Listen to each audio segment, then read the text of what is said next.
welcome back to part 2 of the GX110 manual swap. A couple of things to update you on. The first thing, the prop shafts in the first video, it turns out that the prop shaft that I said was an IS200 manual prop shaft actually wasn't. So the middle one is the original that came out of the car, so that's the automatic GX110 prop shaft. This is obviously an automatic 90, and this should hopefully be a manual IS200 one. And if you compare them, the bearing carrier does kind of sit a little bit closer to where it needs to be. We might still have to chop and change, maybe use the rear half of this one and the front half of this one. I'm not sure yet, but we'll figure it out. The next issue was the flywheel bolts. So the bolts are an M10 by 1.25 pitch, so a fine thread M10. These are the ones that came out of the automatic flex plate. They're obviously far too small. They're around about 20 mil, I would say. These are the standard dual mass flywheel bolts that come with a manual IS200, however they are far too long when into the flywheel. Now I did buy these were M10 by 1.25, 10.9 grade. They did have a shank, they were part threaded, however they were 40mm long, which was too long, they were still far too long.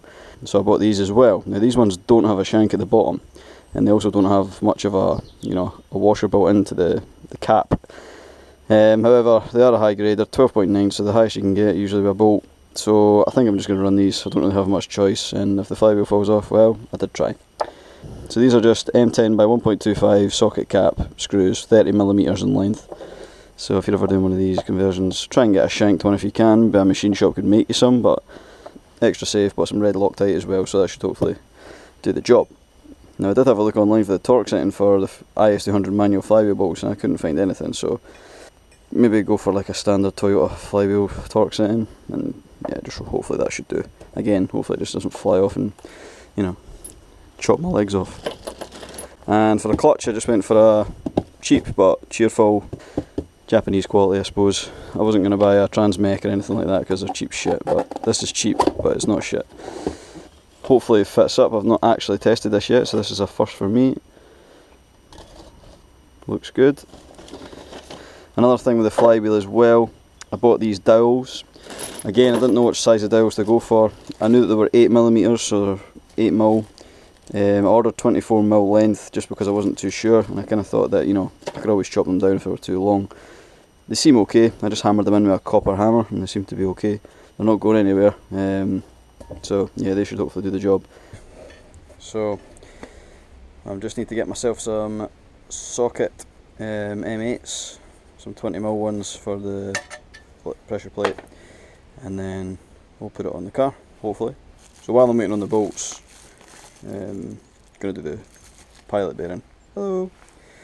Going to do the pilot bearing, hopefully it's right. There's an OEM part number if it's handy. It's about a genuine one, why no. Now the automatics don't come with a pilot bearing, so you will need to do this no matter what, car it is you're changing usually. And it's just a little bearing. That's all it is, and it just gets gently tapped home. You don't need to remove the old one because it doesn't come with one.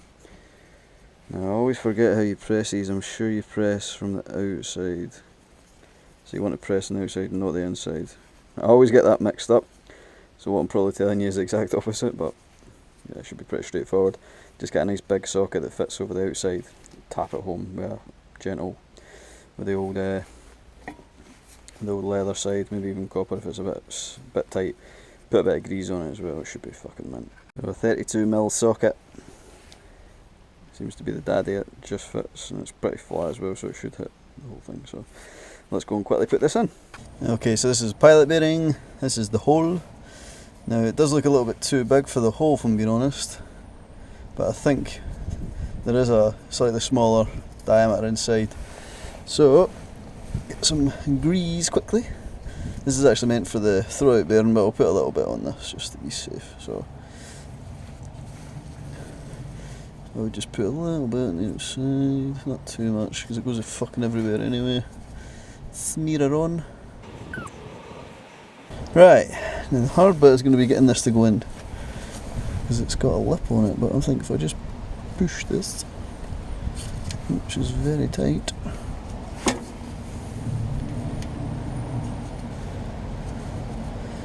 So it's very tight, so kind of thinking this might not be the right one, but here goes anyway.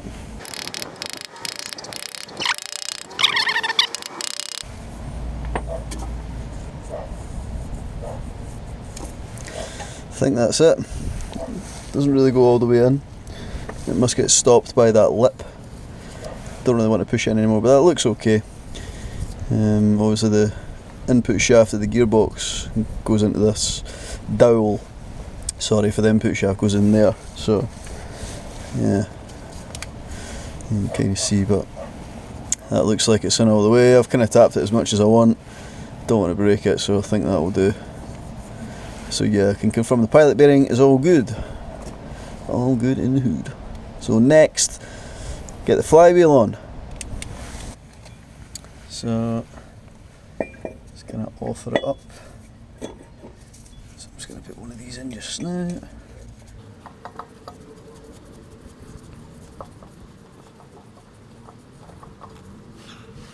So grab the rest.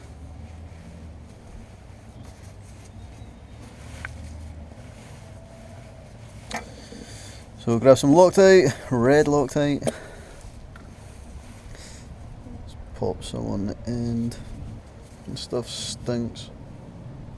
I'm just going to use a big dollop.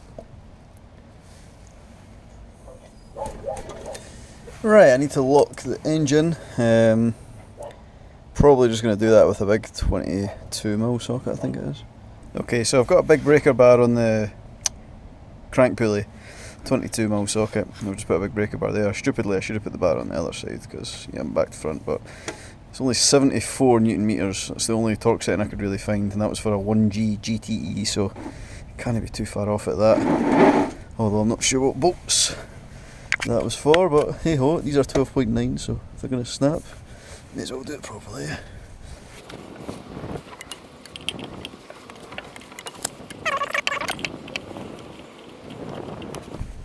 I've also got the world's biggest torque wrench and I've got no room to fucking move it.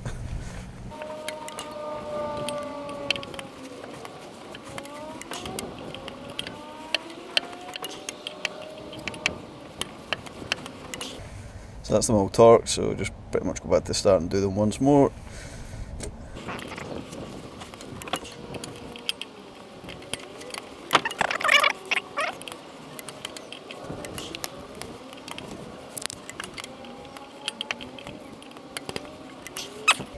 So that's the flywheel on, torqued to 74 Newton meters, whether that's right, who the fuck knows.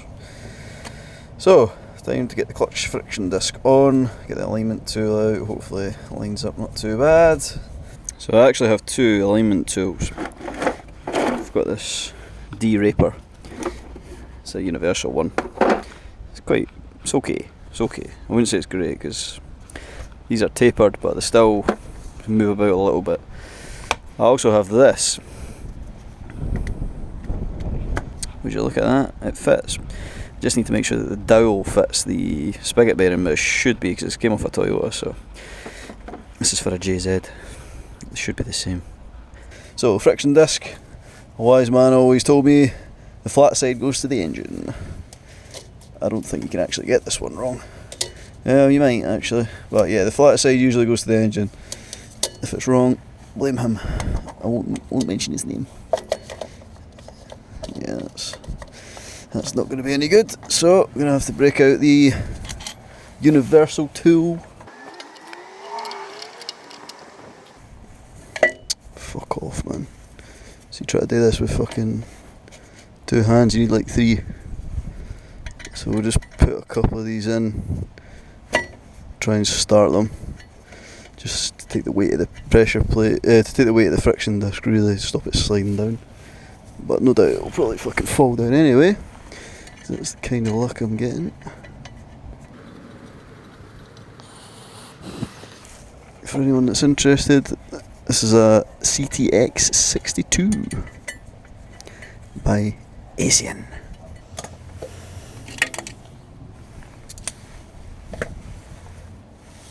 Just show a little bit of grease.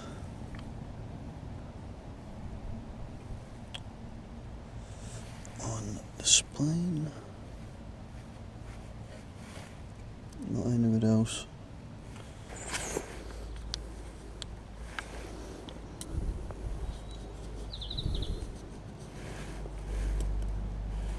I'll put it on. It kind of just hooks underneath.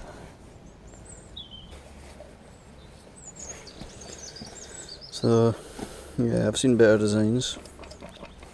Brilliant. So that's that in.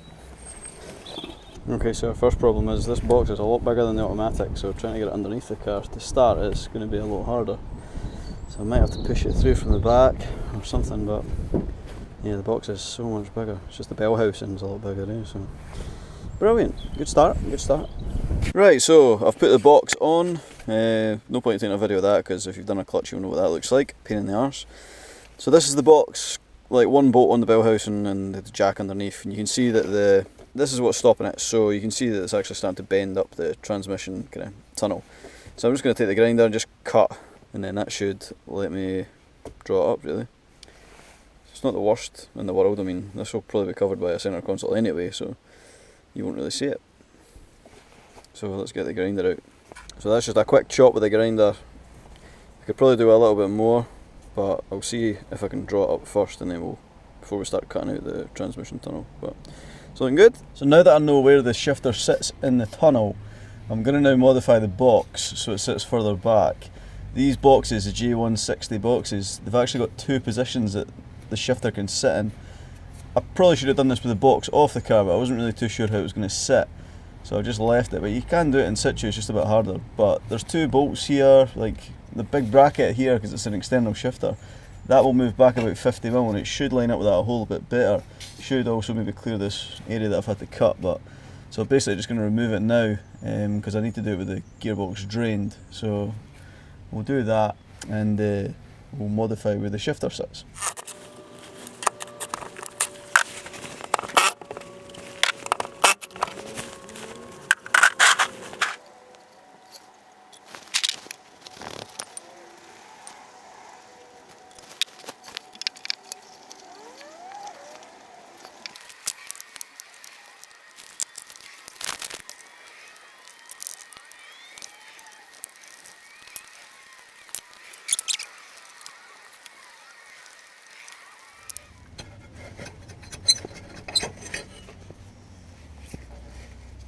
So the dowel there that's quite tight, I actually broke a wee bit of that, but whoops, should be okay.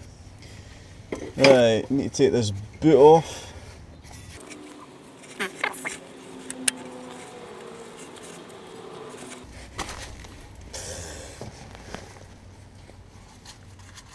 Years worth of shit and spiders. Yeah. So this is the shifter mechanism itself. This is what we're going to be rotating round, so we're basically just flipping this. Now it's fucking pretty crusty, to be honest, and I'm going to have to flip it round. There should be a split pin in here as well, I think, but there's a bolt here I need to take out, so we'll do that. Right, and then this should hopefully come out. I'm just going to check it from the top, make sure there's no split pin in it, anything like that. So yeah, there is a little split pin right at the back, so just make sure that you don't try and force it out with that split pin in there. So we're just going to try and hit that split pin down the way. Right, so now we need to basically fucking get this shifter off. It's probably going to take a wee tap, because it's been on there a long time, probably 20 years. Ah man, I hate this shit. Very difficult angle to get a good hit with a hammer. Don't want to fuck my interior, and also want to get this off. I'm going to end up fucking the shifter.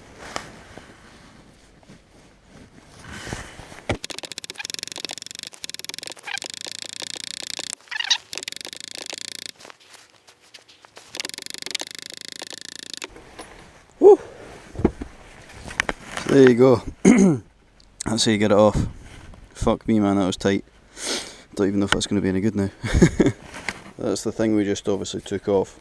This is the bottom of the shifter, and now you can see it's a wee bit deformed, so I'm going to have to try and probably just sand it back a little bit. I don't know, I'm It'll be okay. I'll just need to kind of modify it just to get it to fit in. You want it to be quite snug though, but you want it to go in okay, so yeah, it's going to be a tight fit like that. So I'll just get the burr out and just take a little bit off that edge. But yeah, it's a pretty good design actually. It's quite good how you can just flip it. I mean, very worst case scenario, you could get another one of these, I would assume. Yeah, it's just years of crud that I've just obviously bonded itself on. Probably could have used a bit of WD-40 to help, but I'm a harsh bastard, so why not?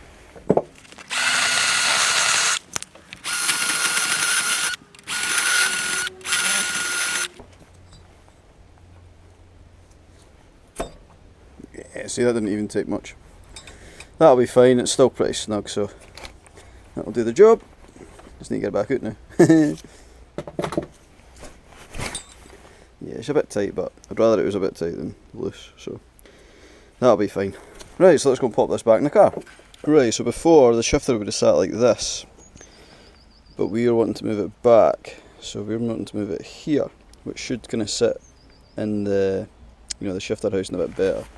So all we need to do is just basically tap it back on.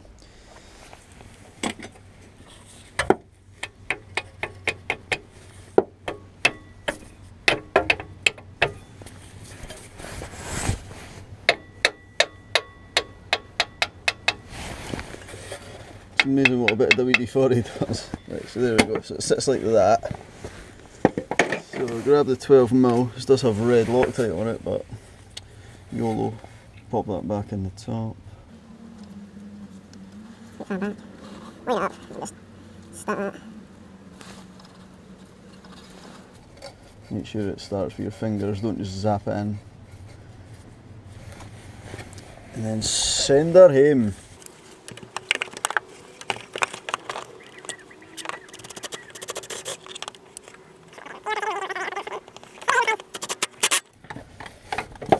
Right, so that's the bolt in. What I would recommend you do, now these bolts that we're going to tap into, this housing, these ones here and these ones here, they've never been used before, so I would recommend getting a tap and just quickly running it through it. It's an M12 by, sorry, it's an M8 by 1.25, so I would get a bit of WD-40, spray it in the holes, just so you don't strip the threads, because it is an aluminium alloy gearbox and, well, it's not known for being very strong.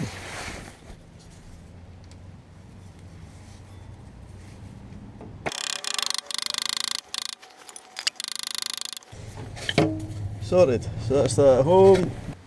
Right, so all we need to do now is mount this bracket on, and then we're golden. So, bracket. It's over here. So that doesn't need any modifications, it just literally goes over the top. And there's a dowel right there. Make sure that goes on. Let's see it fits nice and snug. You don't want to be fighting against the dowel because the threads are going to be weak as it is. So they just go down here.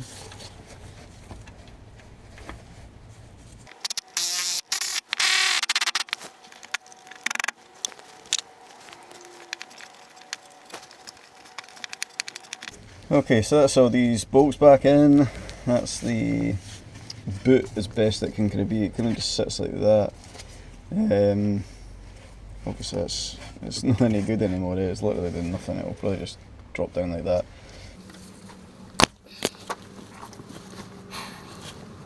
Right, so we need to go, well, we need to put some oil in this thing as well actually, but for that I obviously need to get the box up level, so we'll jack this back up, put the mounts back in, we'll see how the shifter sits. It looks like it's going to sit pretty good. It actually clears that tunnel. You still need to make a modification at the front. Basically the front part of this mechanism will foul the transmission tunnel, so you still need to make basically a cut in the tunnel, but it does sit much better like that. It's not going to knock or, you know, it's not going to foul anything. It's pretty solid to be honest, but yeah, you still need to make a small incision in the transmission tunnel to clear this bracket. I don't know if the metal bracket's a bit better, but yeah, so not too bad. It actually fits pretty well. So hopefully the the surround and stuff will kind of match up where it needs to be. So with the shifter moved back 50mm, you can see how much better it sits. This is obviously the shroud, the surround, whatever you want to call it, which is going to go over here. So you can kind of see roughly where it's going to sit. Yeah, I mean it's quite far back, but I reckon it'd be better to be further back and further forward, because there is quite a bit of movement in that. Yeah, I think it's actually meant to sit there, so it's actually not too bad. We shouldn't even need to widen this. I think that'll be pretty good. Yeah, so we'll see how it goes. I'll try and get like a nice leather boot for this and just wrap it around here, and then we'll kind of make it as neat as we can. But it's actually looking not too bad. Now I think there's a couple of ways it can go.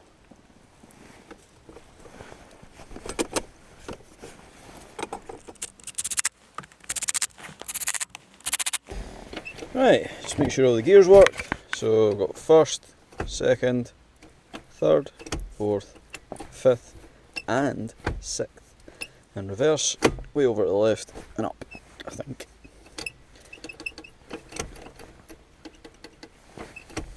Seems okay, sits pretty good. I don't think this is going to be okay. I think I'm going to need to either modify this or maybe get something else. I think it's going to be a bit too narrow. Just a hunch, because it's a bit massive.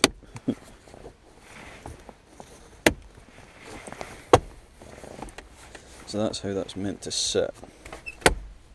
You can see that it does actually foul. To be honest with you, the 50 further forward probably would have been a better place for the shifter to sit. But in terms of the actual, the whole unit itself sitting in the actual transmission tunnel, it's actually, I would say it's better where it is. It doesn't foul off anything. It's pretty snug, but it will fit. I can obviously trim this round. There's obviously a massive gap at the front, but it's going to be really annoying. Second gear, man. I'm going to have to obviously remove this until I can modify it. But it's not bad. Reverse obviously needs a wee bit of moving as well. And sixth.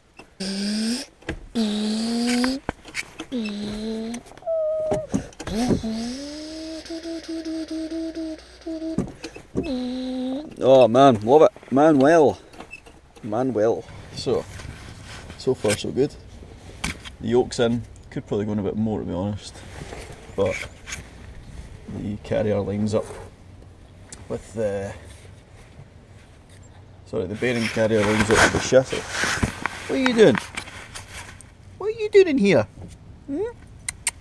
Get out of here. So we'll get the old Milwaukee, zap this up, and then we'll kind of size up the diff. I don't think the diff's going to line up. I think it's going to be too short, but we'll find out in a wee second. So this is the diff.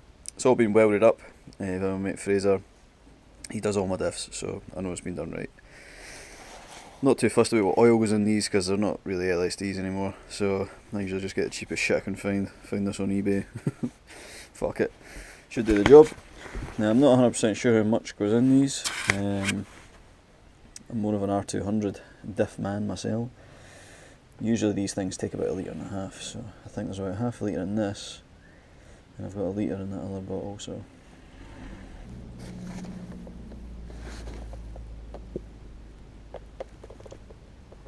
Right, that's it starting to drip out. Fucking seal that up. Don't want it all over my fucking floor because it stinks, like I say.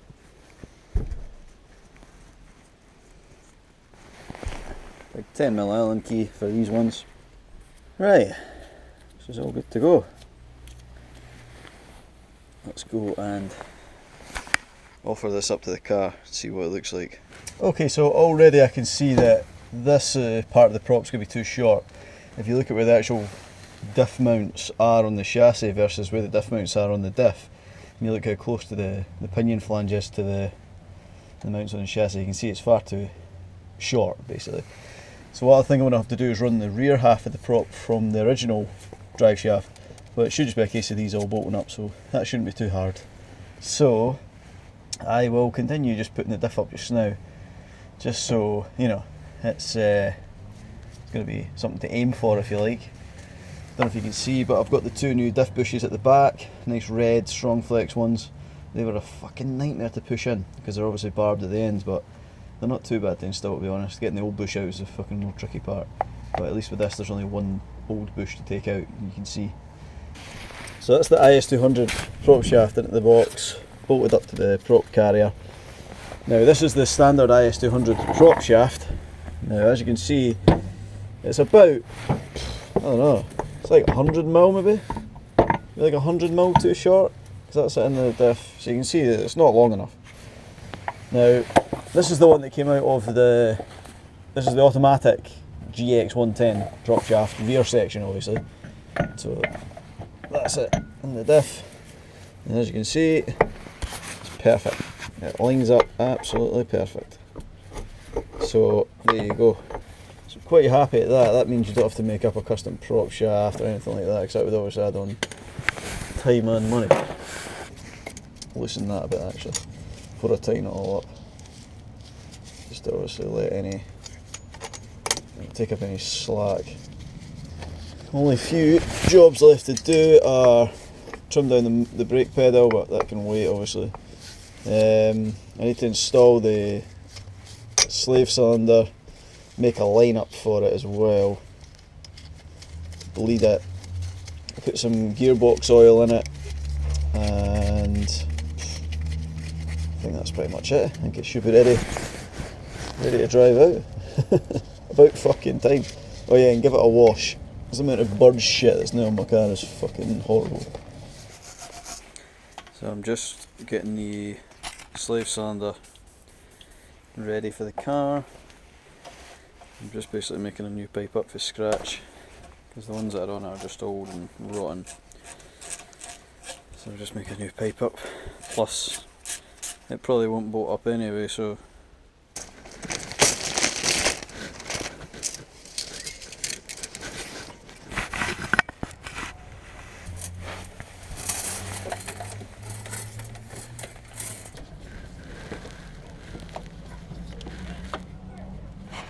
I've just made a little line up from the master cylinder to basically the slave cylinder at the bottom. I've tried to make it as neat as possible, but so I just kind of used as many as the factory pipe retainers as possible.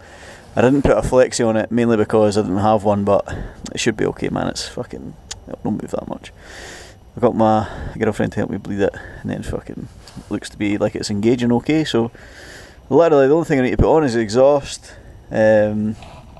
And then just make sure everything works, and yeah, I think that's it. I'm going to just put the exhaust on now. Right, so that's the exhaust bolted up. Nothing left to do but try it, see if it starts for a start, and then, you know, see if it drives. So fingers crossed. Now if this doesn't, well, the first thing I need to look for is, see what car, yeah, so I've got it the wrong way around, so the car thinks it's in low gear, so I need to change that. So just quickly jump back underneath. So the way around it, this is like the automatic transmission like sensor. It tells the car what gear it thinks it's in. So I've got it all the way to the right, so I need to turn it all the way anti-clockwise. Now the car should think it's in park. Now obviously I'm going to cable tie that somewhere or attach it somewhere securely, but now the car should think it's in park.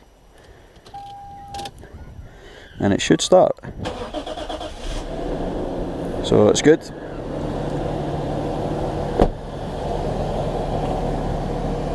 Well,